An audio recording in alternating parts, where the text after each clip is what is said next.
Gandang umaga po. Ang paksa natin ngayon ay Come Believe Follow, ang pinakatitulo, pagkakakilanlan ng tunay na alagad.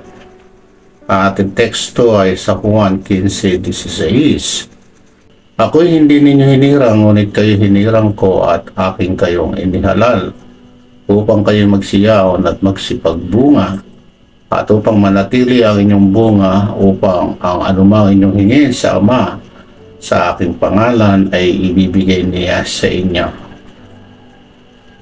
Sa Juan 15:8, napaparangalan ng Ama ko ang sanga ay namumunga ng sagana, at ang namumungang sanga ayon sa talatang ito ay ang tunay na alagad. Base sa Bible in Basic English Translation ay ganito ang sinasabi: Here is my Father's glory, in that you give much fruit, and so are my true disciples. Pansinin ninyo ang ginamit ng mga kataga ay may true disciples. Malinaw na may totoo at hindi totoong alagad. Ang totoong mga alagad ng Panginoon ay yung mga namumunga lamang. At kasalungat ito kapag hindi namumunga ay hindi tunay na mga alagad.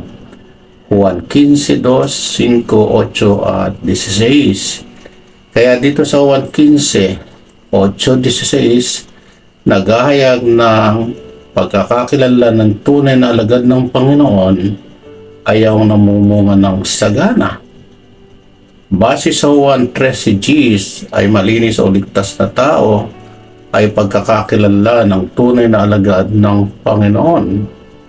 Nasa grupo ng mga apostol si Judas Iscariote, subalit kahit kailan ay hindi siya naging tunay na alagad ng Diyos.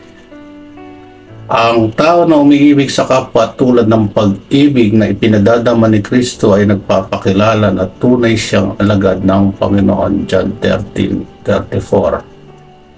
At ang pananatili sa salita ng Diyos ay pagkakakilanlan ng tunay na alagad ng Panginoon sa Juan 8:31. Ang kabuuan nito, ang pagkakakilanlan sa tunay na alagad ng Diyos ay ito. Una, namumunga ng sagana, Juan 15:8-16. Ikalawa, malinis o ligtas, John 13:10. Ikatlo, nagmamahal o umiibig ng kapwa tulad ng pag-ibig ni Jesucristo sa Juan 13:34.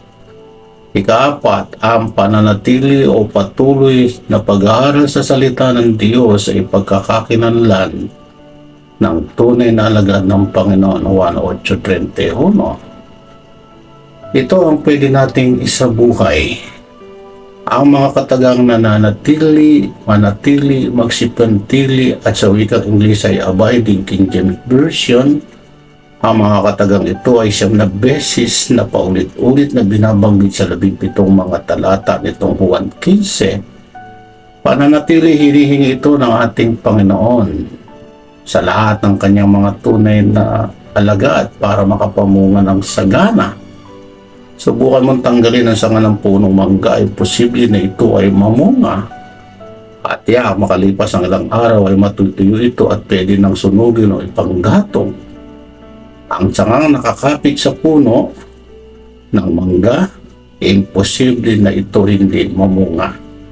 Ganon din po tayo ng mga tunay na alagad ng Panginoon.